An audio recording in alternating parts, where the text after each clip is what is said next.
આખરે ચૂંટણીની જાહેરાત થઈ ચૂકી છે। 19મી જૂને વિસાવદર અને કડી બેઠક પર ચૂંટણી યોજાશે અને 23મી તારીખે પરિણામ છે ઘોષિત કરવામાં આવશે અને એની સાથે સાથે કોંગ્રેસે તો પ્રભારીઓના નામની જાહેરાત પણ કરી દીધી છે।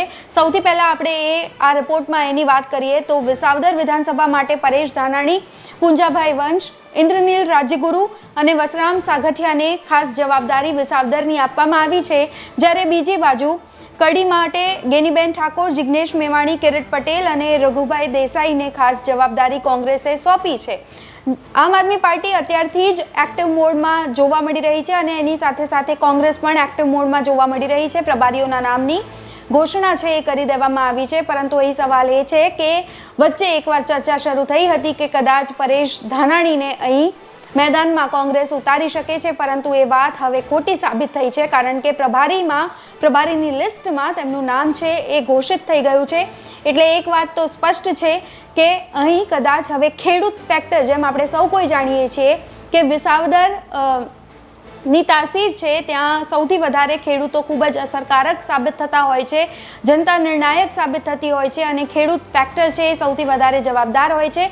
અને બીજી બાજુ પટેલ ડોમિનેટિંગ આ બેઠક છે અને એટલા માટે જ ચર્ચા શરૂ થઈ હતી કે કદાચ પરેશ ધાનાણીને અહીં મેદાનમાં ઉતારી શકે છે, જેના કારણે કોંગ્રેસને ફાયદો થઈ શકે છે, કારણ કે આમ આદમી પાર્ટી અને કોંગ્રેસ ગઠબંધન હેઠળ આ ચૂંટણી નથી લડી રહ્યા। આમ આદમી પાર્ટીએ ગોપાલ ઇટાલિયાના નામની ઘોષણા બહુ જ પહેલાં કરી દીધી હતી અને ગોપાલ ઇટાલિયા છે ફૂલ એક્ટિવ મોડમાં જોવા મળી રહ્યા હતા, જ્યારે હવે ચૂંટણી પંચે ચૂંટણીની તારીખોની ઘોષણા કરી દીધી છે, ત્યારે કોંગ્રેસે પણ પ્રભારીઓના નામની ઘોષણા છે એ કરી દીધી છે અને પરેશ ધાનાણી સૌથી વધારે મજબૂત ફેક્ટર અહીં માનવામાં આવતા હતા, પરંતુ અહીં પરેશ ધાનાણી હવે પ્રભારી બનીને રહી ગયા છે। તેઓ બેકબોનથી સપોર્ટ કરશે, તેઓ જે પણ ઉમેદવાર હશે મેદાનમાં ઉતરશે તેમને સપોર્ટ કરતા જોવા મળશે અને તેમની સાથે સાથે ઇન્દ્રનીલ રાજ્યગુરુ છે, પૂંજાભાઈ વંશ છે, આ તમામ દિગ્ગજ નેતાઓ છે એ પણ જોવા મળશે વિસાવદરના ચૂંટણી મેદાનમાં। જ્યારે બીજી બાજુ હવે આ ચૂંટણીની તાસીરને સમજવી છે, ત્યારે સમજી લઈએ સૌથી પહેલા વિસાવદર બેઠકની તાસીરને સમજીએ વરિષ્ઠ પત્રકાર જગદીશભાઈ મહેતા પાસેથી।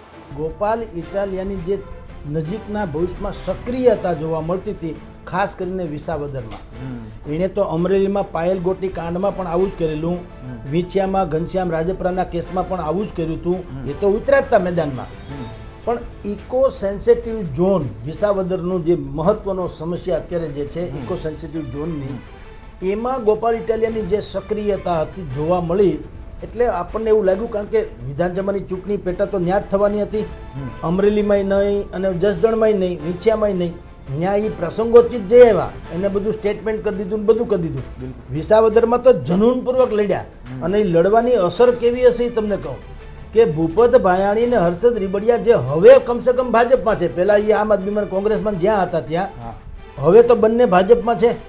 ભારતીય જનતા પાર્ટીમાં હોવા છતાં એણે માથે ફાળિયું બાંધીને ખેડૂતની હારે ઊભું રહેવું પડ્યું, સરકારની સામે આંદોલન કરવું પડ્યું। એટલી અસર જે છે એ મને ત્યારે સંકેત મળેલો કે જે રીતે ગોપાલ ઇટાલિયા જનૂનપૂર્વક અહીં લડી રહ્યા છે ને એને જે રિસ્પોન્સ મળી રહ્યો છે એને કારણે ભારતીય જનતા પાર્ટીના નેતાઓએ પણ ઝુકાવવું પડ્યું સરકારની વિરુદ્ધમાં, ને તો શિસ્તભંગના પગલાં ન લેવા પડે। પણ એણે કોઈ દિવસ ભાઈ રાબડિયા હોય કે ભાઈ ભૂપત ભાયાણી હોય, એણે ક્યારેય ખેડૂતોને એવું સમજાવવાની કોશિશ નથી કરી કે ઇકો સેન્સિટિવ ઝોનમાં તમારું કોઈ હિત નહીં જોખમાય, અમે બેઠા છીએ આમ તેમ, એવું કાંઈ નહીં।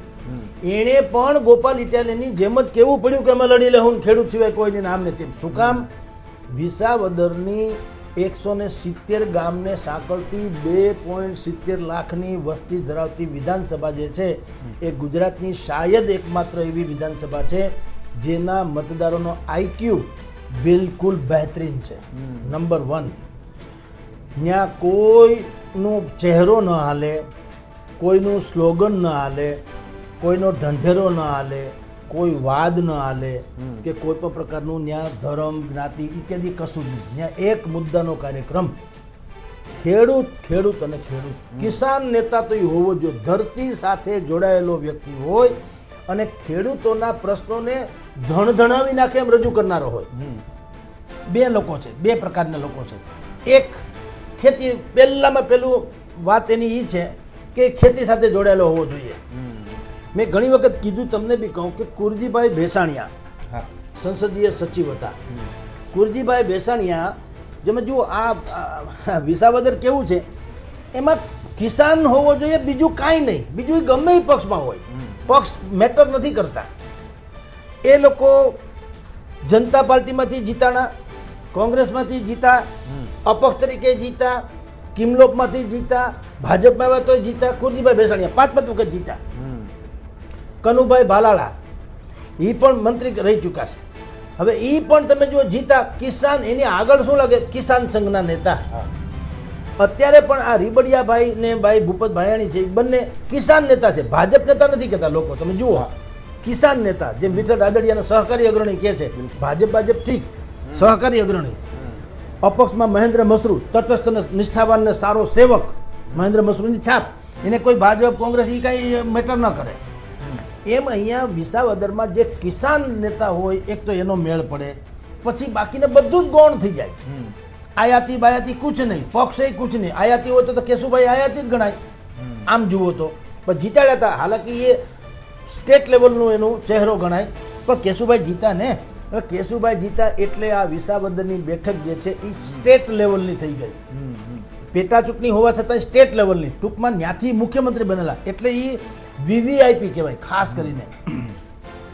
એ બેઠક એટલે આખા રાજ્યમાં કાંઈ ચૂંટણી થાય, પણ વિસાવદરની ચૂંટણી છે ને એ આખા રાજ્યનું ધ્યાન આકર્ષિત કરે.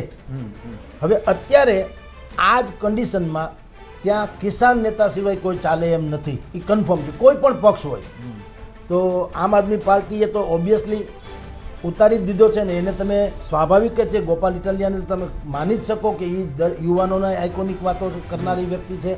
લડત તો એના વિશે આપણે કંઈ કહેવાની જરૂર નથી.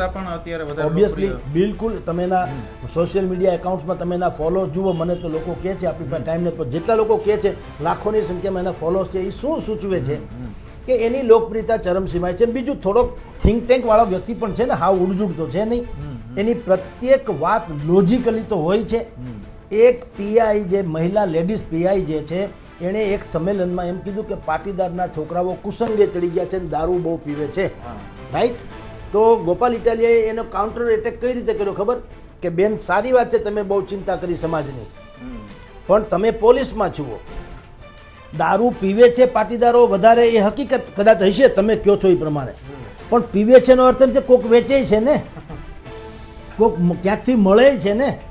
તો તમને શું કામ રાખ્યા? તમને એટલે પોલીસમાં. એણે કીધું તમે અત્યારે ખાખી વર્દી પહેરીને અમને જ્ઞાન બાંટો છો, એના કરતાં એક કામ કરો, આ લ્યો આ લિસ્ટ, જેને લિસ્ટેડ બુટલેગર કહેવાય, દારૂના પરંપરાગત ધંધાર્થીઓ, એનું આવડું મોટું લિસ્ટ આપ્યું એણે કે આ લ્યો પાડો દરોડા, દરોડા પાડો એટલે દારૂ મળશે નહીં ને અમારા છોકરા નહીં બગડે. તમારે જો સમાજની ચિંતા હોય તો. પણ તમારે તમારું કાંઈ કરવું નથી, એટલે કે તમારું હાલતું નથી, કારણ કે હપ્તા ઉપર સુધી જાય છે, એવું ગોપાલભાઈએ કીધું. તો એ વિડીયોને લાખો લોકોએ જોયો ને કન્ફેસ કર્યું કે વાત સાચી છે. કારણ કે દુર્ગુણ તમે એને છૂટ આપી તો થઈને પતંગને તમે ઢીલ મૂકો તો એ ઉપર જાય છે ને. તમે દોરી કાપો તો ક્યાં જાય? એટલે આમ ગોપાલ ઇટાલિયા યુવાનોમાં પણ આઇકોનિક વાત તો છે. બીજી એની લડત વિશે આપણે કંઈ કહેવાની જરૂર નથી. અનેક પ્રકરણોમાં આપણે જોઈએ છે કે એની લડત કેવી ભયંકર આક્રમક હોય છે. તો હવે ભાઈ ગોપાલ ઇટાલિયાની જાહેરાત આમ આદમી પાર્ટીએ કરી. હજી તો વિસાવદરની પેટા ચૂંટણીમાં ત્રિપાખીયો જંગ છે એ જોવા મળશે, કારણ કે આમ આદમી પાર્ટી, કોંગ્રેસ અને ભારતીય જનતા પાર્ટી અહીં મેદાનમાં છે અને એડી ચોટીનું જોર લગાવવામાં આવશે. એક વાત તો સ્પષ્ટ છે કે 23મી જૂન સુધી વિસાવદરમાં રોજ જે કંઈક ને કંઈક નવું થશે અને એની સાથે સાથે ચકમક છે એ પણ જોવા મળશે. ત્યારે જોવાનું ખૂબ જ રસપ્રદ રહેશે કે ગોપાલ ઇટાલિયા સામે કોંગ્રેસ અને ભારતીય જનતા પાર્ટી કયા ઉમેદવારોને મેદાનમાં ઉતારે છે. અત્યારે આ રિપોર્ટમાં બસ આટલું જ. ગુજરાતના તમામ મહત્વના સમાચાર જોવા માટે અને જાણવા માટે આપ જોડાયેલા રહો ગુજરાત તક સાથે. નમસ્કાર.